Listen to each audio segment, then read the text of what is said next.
마지막 절 14절은 함께 읽습니다. 히브리서 1장 1절에서 14절의 말씀입니다. 옛적에 선지자들을 통하여 여러 부분과 여러 모양으로 우리 조상들에게 말씀하신 하나님이 이 모든 날 마지막 날에는 아들을 통하여 우리에게 말씀하셨으니 이 아들을 만유의 상속자로 세우시고 또 그로 말미암아 모든 세계를 지으셨느니라. 이는 하나님의 영광의 광채시요 그 본체의 형상이시라. 그의 능력의 말씀으로 만물을 붙드시며 죄를 정결하게 하는 일을 하시고 높은 곳에 계신 지극히 크신 이의 우편에 앉으셨느니라. 그가 천사보다 훨씬 뛰어남은 그들보다 더욱 아름다운 이름을 기업으로 얻으심이니 하나님께서 어느 때에 천사 중 누구에게 너는 내 아들이라 오늘 내가 너를 낳았다 하셨으며 또 다시 나는 그에게 아버지가 되고 그는 내게 아들이 되리라 하셨느냐. 또 그가 맏아들을 이끌어 세상에 다시 들여오 계실 때에 하나님의 모든 천사들은 그에게 경배할지어다 말씀하시며 또 천사들에 관하여는 그는 그의 천사들을 바람으로 그의 사역자들을 불꽃으로 삼으시느니라 하셨으되 아들에 관하여는 하나님이여 주의 보좌는 영영하며 주의 나라는 그는 공평한 귀인이이다. 주께서 의를 사랑하시고 불법을 미워하셨으니 그러므로 하나님 곧 주의 하나님이 즐거움의 기름을 주께 부어 주의 동료들보다 뛰어나게 하셨도다 하였고 또 주여 태초에 주께서 땅의 기초를 두셨으며 하늘도 주의 손으로 지으신 바라. 그것들은 멸망할 것이나 오직 주는 영존할 것이요 그것들은 다 옷과 같이 낡아지리니 의복처럼 갈아입을 것이요 그것들은 옷과 같이 변할 것이나 주는 여전하여 연대가 다함이 없으리라 하였으나 어느 때 천사 중 누구에게 내가 내 원수로 내 발등상이 되게 하기까지 너는 내 우편에 앉아있으라 하셨느냐. 모든 천사들은 섬기는 영으로서 구원받을 상속자들을 위하여 섬기라고 보내심이 아니냐. 아멘. 네, 오늘은 다같이 우리 히브리서 1장의 말씀을 묵상합니다. 우리가 어제 빌립보서 2장의 말씀을 통해서 겸손에 대해서 함께 나누었어요. 겸손이란 무엇인가? 겸손이란 진정한 공동체를 이루게 하는 것이다. 우리가 겸손할 때 하나 될 수 있다라는 것을 우리가 말씀을 통해 확인할 수 있었습니다. 근데 이 겸손은 우리에게 있는 것이 아니라고 말씀드렸죠. 주님 안에서 예수 그리스도 안에서 이 겸손을 회복해야 함을 되찾아야 함을 우리가 빌립보서 2장의 말씀을 통해 함께 나누었습니다. 오늘 우리가 다 같이 묵상할 말씀은 히브리서 1장 1절에서 14절까지의 말씀입니다. 히브리서는 신약 성경 가운데 유일하게 저자가 기록되어져 있지 않는 성경입니다. 작자 미상의 성경인 것이죠. 이 히브리서 저자는 히브리서는 저자에 대한 언급이 책 가운데 전혀 기록되어져 있지 않아요. 그런데 이렇게 저자가 누구인지 밝혀지지 않았기 때문에 베일에 쌓인 책처럼 보이지만 사실 이 히브리서는 그렇기 때문에 오히려 구약과 신약을 온전히 이어주는 역할을 하는 성경입니다. 그래서 이 히브리서를 신약의 레위기라고 부르는데요. 이 히브리서 기자는 구약의 제사장직을 그리스도와 우리들, 교회 그리고 성도에게 연결시키고 구약과 율법을 무시하지 않으면서도 철저하게 믿음에 대해서 설명하고 있는 책이 바로 이 히브리서예요. 율법과 믿음을 이어주는 책. 그것이 바로 오늘 우리가 묵상하기 시작하는 히브리서의 말씀입니다. 오늘 그 중에서 우리가 히브리서 1장의 말씀을 묵상합니다.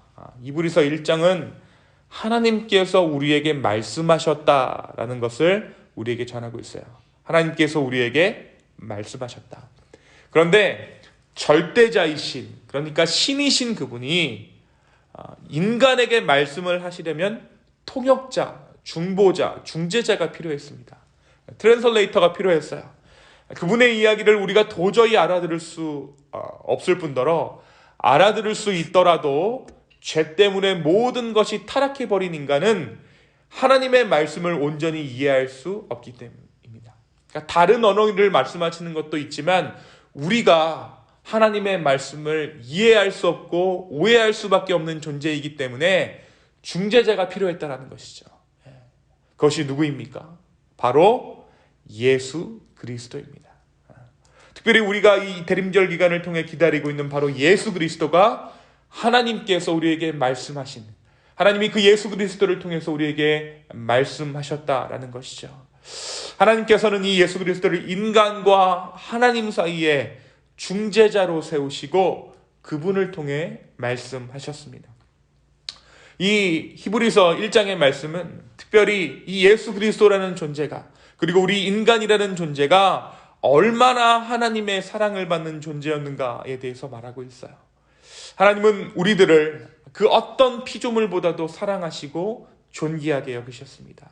또한 그 아들 예수 그리스도를 그 어떤 피조물보다도 사랑하시고 존귀하게 여기십니다. 오늘 우리 히브리서 1장의 말씀을 보면 이 말씀이 누구를 설명하고 있는 것 같으세요? 예수 그리스도를 설명하고 있는 것 같으시죠? 그런데 예수 그리스도를 설명할 뿐더러 누구에 대해서 지금 설명하고 있냐면 우리에 대해서 말하고 있는 거예요. 하나님께서 그리스도 예수를 통해 회복하신 우리의 신분이 어떠한 신분인가, 우리의 특권이 어떠한 특권인가에 대해서 이 히브리서 1장의 말씀이 이야기하고 있는 것이죠. 하나님은 우리들을 그 어떤 피조물보다도 사랑하시고 존귀하게 여기셨다는 것입니다. 오늘 말씀은 우리에게 베푸신 그 사랑이 천사들에게 베푸신 것과는 비교할 수 없다라고 말하고 있는 것입니다. 여러분, 천사가 어떠한 존재입니까? 오늘 말씀의 기록대로라면 하나님께서는 천사를 통해 일하셨어요. 그러니까 천사는 하나님의 심부름꾼입니다. 예수 그리스도가 태어날 것을 이 천사가 예언하였고, 특별히 하나님께서 어떠한 일을 인간 가운데 행하실 때마다 하나님께서는 천사를 통해 말씀하시고 일을 맡겨주셨습니다. 그런데 우리가 발견하는 것은 하나님께서 이 천사를 통해 결국 이루고자 하시는 일이 인간의 구원이었다는 것이죠. 놀라운 존재, 신비한 존재, 하나님과 함께 천국에서 지금도 이 땅을 바라보고 있는 이 천사, 이 천사를 통해 무엇 하셨는가? 우리 인간들을 구원하시는데 이 천사를 사용하셨다는 것입니다. 야곱과 씨름할 때, 베드로를 이방인 선교로 부르실 때, 예수 그리스도를 핍박하는 바울을 부르실 때에 하나님은 이 천사를 통해 일하셨는데, 하나님께서 천사를 통해 하기 원하셨던 일은 다름 아닌 인간에게 하나님의 역사하심을 알리고 더 나아가 우리를 구원하는 데 있었다라는 것입니다. 오늘 말씀은 하나님은 결코 이 천사를 구원하기 위해 이 아들을 보내신 적이 없지만 인간을 위해서는 기꺼이 그렇게 행하셨다라고 증언하고 있어요. 하나님은 그 아들 예수 그리스도를 통해 우리 인간들을 자녀 삼아 주셨습니다. 그렇다면 하나님께서 이 예수 그리스도를 통해 우리 인간들에게 어떠한 일을 하시고자 하셨습니까? 말이 통하지 않은 인간에게, 말을 알아들을 수 없는 인간에게 하나님은 그 아들을 통해 어떠한 말씀을 하셨을까요? 그렇습니다. 그것은 내가 너를 사랑한다 라고 말씀하신 거예요. 아무리 말해도 알아듣지 못하는, 어떻게 보면 알아듣지 못하는 척하는 인간들에게 하나님은 그 아이들 예수 그리스도를 통해 내가 너를 사랑한다 라고 말씀하신 것이죠. 여러분, 사랑이라는 것이 참 많이 변질된 것 같아요. 그리고 너무 많이 흔하게 쓰여지는 것 같아요. 그래서 사랑한다라는 말이 어떻게 보면 우리의 마음 가운데 정말 실감나지 않은 말 가운데 하나가 되었습니다. 하나님께서 우리를 사랑하신다. 이것이 정말 큰 대명제이지만 우리가 이 말을 듣고 얼마만큼 마음 가운데 감격이 있습니까? 그 말은 오늘 이 히브리서 기자가 말하고 있는 것처럼 우리도 하나님의 말씀을 알아듣지 못하고 있는 시대 가운데 살고 있는 거예요. 그래서 이 하나님의 사랑을 알아채려면 은혜가 필요합니다. 성령의 조명하심이 필요해요. 그래서 하나님이 너희를 사랑하신다, 하나님이 사랑이시다라는 그 말씀을 들었을 때 우리도 하나님을 사랑할 수 있어야 합니다. 그런데 이것은 은혜 가운데 진행되어지는 일이에요. 성령 가운데 진행되어지는 일입니다. 오늘 이 아침에 하나님의 사랑하심을 깨달을 수 있는 그 성령을 우리 가운데 허락해달라고 간구하는 저와 여러분 되기를 예수님의 이름으로 축원합니다. 또 한 가지 우리가 이 히브리서 1장의 말씀을 붙잡아야 하는 것이 있습니다. 그것은 나의 눈으로 어떠한 사람을 바라보는 것이 아니라 하나님의 눈으로 다른 사람을 바라볼 수 있게 해달라고 우리는 간구해야 할 것입니다. 히브리서 1장이 말하는 것은 하나님께서 인간을 얼마나 사랑하시는가에 대한 말씀이잖아요. 근데 우리의 눈으로 보면 그 사람이 그렇게 사랑스러워 보이지 않는다라는 것이죠. 그래서 우리의 눈 가운데 하나님의 시선으로 그 사람들을 바라볼 수 있는 그 능력이 필요한 것입니다. 하나님의 눈으로 그 사람을 보게 해달라고 우리는 간구해야 하는 것이죠. 우리의 눈으로 사람을 보면 우리는 그 사람을 사랑할 조건보다 사랑하지 못할 조건들을 훨씬 더 많이 찾아낼 수 있습니다. 이래서 사랑할 수 없고 저래서 사랑할 수 없고 그 사람은 사랑받을 자격이 없다라고 말하는 것이죠. 하지만 오늘 말씀에 비추어 생각해 보면 그 사람이 사랑받을 자격이 없는 것이 아니라 내가 사랑할 자격이 없는 것입니다. 나라는 한 사람이 다른 사람을 채 품어낼 수 없기 때문에 우리는 그 사람이 사랑받을 자격이 없다라고 표현하면서 나는 틀리지 않아, 내 눈은 틀리지 않아 라고 말하고 있는 것이죠. 하나님이 우리를 사랑하셨습니다. 하나님이 죄된 우리 인간을 사랑해 주셨습니다. 다른 사람을 사랑하는 것이 누구에게는 권면이요 선택일 수 있지만 하나님의 자녀된 우리에겐 다른 사람을 사랑하는 것은 명령을 넘어 여러분 운명이에요. 운명. 우리가 다른 사람을 사랑하는 것은 운명과도 같습니다. 여러분, 인간이 운명을 거슬러서 살 수 있을까요? 네, 인간은 운명을 거슬러서 살아갈 수 없어요. 하나님께서 정해두신 운명을 거슬러 살아갈 수 없는 것입니다. 이 말은 우리가 다른 사람을 사랑하지 않고서는 살아갈 수 없다라는 거예요. 네, 배길 수 없다라는 것입니다.